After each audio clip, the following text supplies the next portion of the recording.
Billionaires don't chase money. They've already mastered that game. What they want is ultimate power and control. Two intoxicating and limitless forces that secure their influence and shape the future that matches their vision. They believe they can make the world a better place, but only if they're the ones holding the reins. Now, whether it's truth or delusion, they believe they're the rulers of a world that doesn't know what's best for it.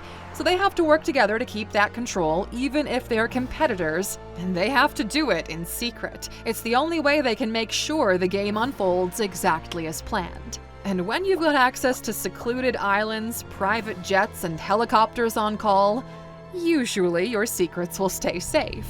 That is, until someone dares to spill those secrets. Welcome to Alux, the place where future billionaires come to get inspired. Now, the first one we're talking about here today is the Bilderberg Group in Bürgenstock Resort, Switzerland. Now, since the exposure of the Bilderberg Group, they've moved their meeting locations every year and chosen more palatable places that aren't so shrouded in mystery. But for most of their existence, the group hosted meetings in remote mountain towns in neutral territories like Switzerland and Sweden. In the 1960s, they gathered at the Bürgenstock Resort in Switzerland, perched so high in the mountains you could only reach it by private funicular. By the 1970s, they moved to Grand Hotel Saltsjöbaden in Sweden, in an area surrounded by water and forests, a natural fortress for their secret meetings.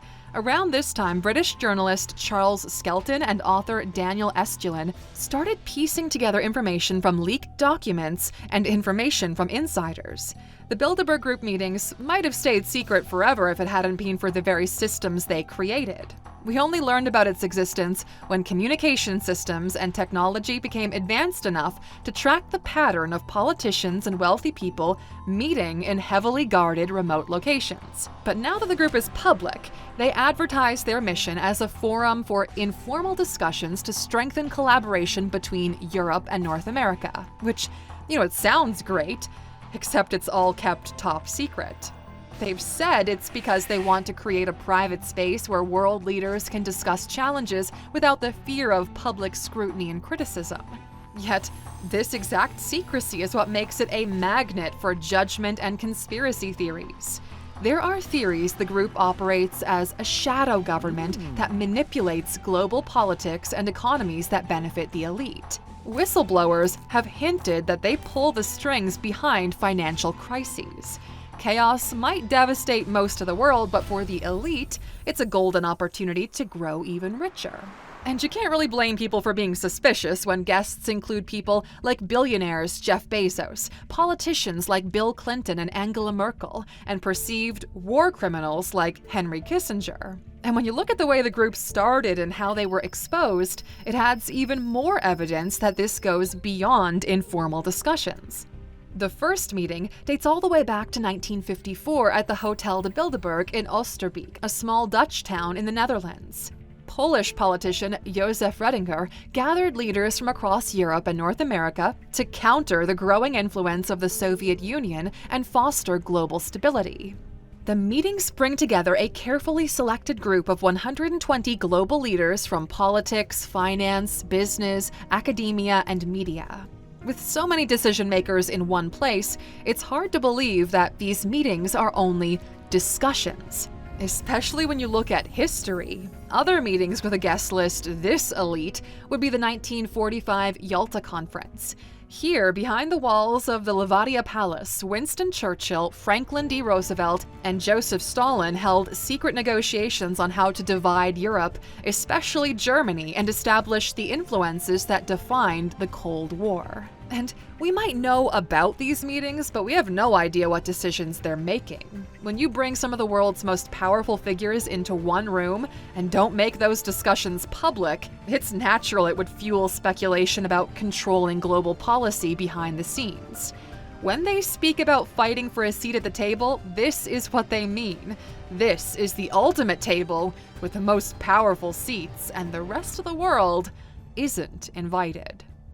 Okay, so that's Bilderberg. Next, we're talking about tech and media giants meeting on Lanai Island, Hawaii. Now, you might have heard of Lanai Island and imagined it's accessible to anyone who could afford to stay there. But really, only 2% of the entire island is free to roam. The other 98% is reserved for the richest and most powerful tech giants who fly down in their private jets for top-secret meetings. A lot of these tech billionaires were up in arms in August 2024 when a judge ruled that Google violated antitrust laws by maintaining a monopoly in online search. A group of billionaire tech giants then flew down to Lanai to discuss how to protect their own companies from this judgment. The location makes sense, too, because it's owned and closely monitored by Larry Ellison, co-founder of computer tech company Oracle. On a good day, Ellison's multiple private retreats on the island are used for brainstorming sessions and informal meetings with tech leaders, venture capitalists, and political figures. But journalists have also hinted that Lanai hosts gatherings to discuss secret cloud computing advancements, AI technologies, and data privacy policies.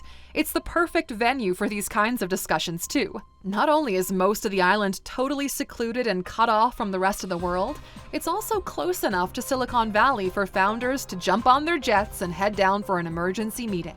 It's marketed as a luxury private retreat, but there's so much more to it that we'll never know about until someone, somewhere, speaks up.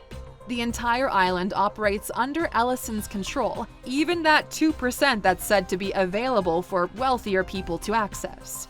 At over 360 square kilometers, it's the 6th largest island of Hawaii, so monitoring the comings and goings is no small feat, unless you've got a $200 billion net worth, that is.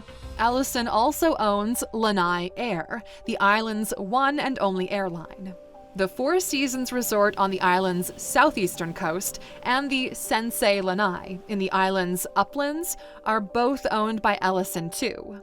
Every guest that comes in is carefully vetted, and while the resorts seem big enough to host thousands of guests, only 200 are allowed in at a time. And when the island hosts multiple high-profile guests, most of it is shut off to anyone else who wants to visit.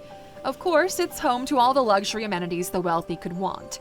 Gorgeous secluded beachfront villas, panoramic views of the Pacific Ocean, world-class dining, and spa services. Sensei Lanai is actually a wellness retreat that's only available to adults and focuses on holistic well-being, wellness programs, and spa treatments. It's also completely self-sufficient, with solar-powered energy grids and water recycling systems, making it easier to hold meetings off the grid. No interference and no outside surveillance. It's so much more than just a scenic location. It's the perfect place for high-stakes conversations about tech innovations, political alliances, and entertainment deals. The decisions they make here can reverberate globally, all while the rest of the world stays totally in the dark. And the last location on our list today, where the Hollywood elite meet, is at Tetiaroa Atoll. Because where do you go to discuss business deals that actually violate laws? If it's 2019 and you're Disney wanting to buy Century Fox in a $71.3 billion acquisition, or 2022 and you're Amazon wanting to acquire MGM Studios for $8.45 billion. Well, the formal discussions may have taken place in secure meeting rooms across the US, but it's rumored that the nitty-gritty details and the start of the acquisition talks happened at Tetiaroa Atoll, also known as Marlon Brando's Island. Now, the island is a fortress of exclusivity tucked away in the waters of French Polynesia. Now, the atoll is a ring of 12 small islands in the water, which creates a natural barrier from the outside world. There's only one resort on the atoll, the Brando Resort, which is not open to the public. But, people in certain tax brackets can apply to stay there. It hosts 35 private villas, each with direct access to the beach. Like Lanai, it's completely self-sufficient, so if there's an apocalypse, you can guess where the elites will be waiting out the chaos. Marlon Brando first visited this place in 1960 when he was filming Mutiny on the Bounty. He fell in love with its natural, untouched beauty, and in 1967, he bought it for a pretty reasonable $270,000. For him, it was a refuge from the chaos of Hollywood, a place where he could escape fame and live his life on his own terms. As the years went on, though, it evolved into more than just a retreat. It became a stage for exclusive gatherings, playing host to private moments and meetings that had the potential to ripple far beyond its shores. This is where the rulers of Hollywood go to strategize without distraction, to discuss mergers that reshape industries, and to plan how they're going to bypass regulations to consolidate wealth and keep power in fewer hands. We live in a world where control of storytelling equals control of culture itself, and this is the place where it all starts. These days, though, Tetiaroa Atoll is owned by Pacific Beachcomber, a company founded by American businessman Richard Bailey, who worked with Brando on the development of the island. Bailey is a pioneer in environmental sustainability and developed innovative programs like deep seawater air conditioning. Now, I know I said that Tetiaroa Atoll was the last one on our list, but we can't get by without a couple of honorable mentions, right? Jekyll Island, Georgia, and Bohemian Grove, California. So the first is Jekyll Island, a barrier island that's a part of Georgia's Golden Isles. The 5,700-acre island was a playground for America's wealthiest families, including the Rockefellers, the Morgans, and the Vanderbilts. It's where they held the November 1910 gathering that would shape the future of the U.S. economy. This is where a small group of the most powerful bankers and policymakers of the time met to draft what would become the Federal Reserve Act. Today, Jekyll Island is a state-owned park and a popular destination for visitors. But oh, to be a fly on the wall of that meeting over 100 years ago. If you want to learn more about this, check out our video on how J.P. Morgan controlled Wall Street without owning it. Now, Jekyll Island might not be a private getaway for the elite anymore, but it was home to the deals and discussions that shaped the world's economy. And we can only imagine what else went on there. Now, the second honorable mention today is Bohemian Grove in California. Now, this secluded sanctuary is nestled within 2,700 acres of redwood forest in Monte Rio, California. For the last 152 years, since the Bohemian Club was founded in 1872, it's been the gathering spot for artists, musicians, business leaders, presidents, and media executives. But only the men. Each July, about 200 members go on a 2-week break that's supposed to feature outdoor activities, theater performances, ceremonies, and lectures. But of course, when you bring in so many influential figures together for 2 weeks, there's gonna be some economy-changing decisions made there. It used to be exclusive and extremely secretive. Journalists have reported that this is where the early discussions around the Manhattan Project started. Leaked documents have exposed high-level discussions on global economic trends, AI's role in governance, and the rise of surveillance technologies. Elon Musk, Peter Thiel, and Larry Page are a few of the guests who've gathered at the Grove. And back in the year 2000, the controversial journalist and conspiracy theorist Alux Jones infiltrated the Grove and filmed the cremation of care ritual, a bizarre ceremony that symbolizes the banishing of worldly cares. It's meant to help members dive into deep, dark discussions without inhibitions and filters. Members dress in robes and costumes. They gather in front of a 40-foot-tall image of an owl at a small artificial lake surrounded by redwood trees and chant and recite scripted lines. They carry an effigy of dull care, which they put on a pyre and burn.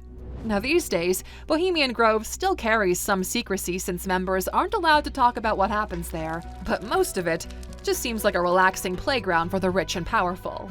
And to the rich and powerful, the systems they create to fortify their empires aren't about greed, it's about survival for them. Their work to bypass exclusive laws, make hidden deals, and give each other insider access is all to lock out unpredictability.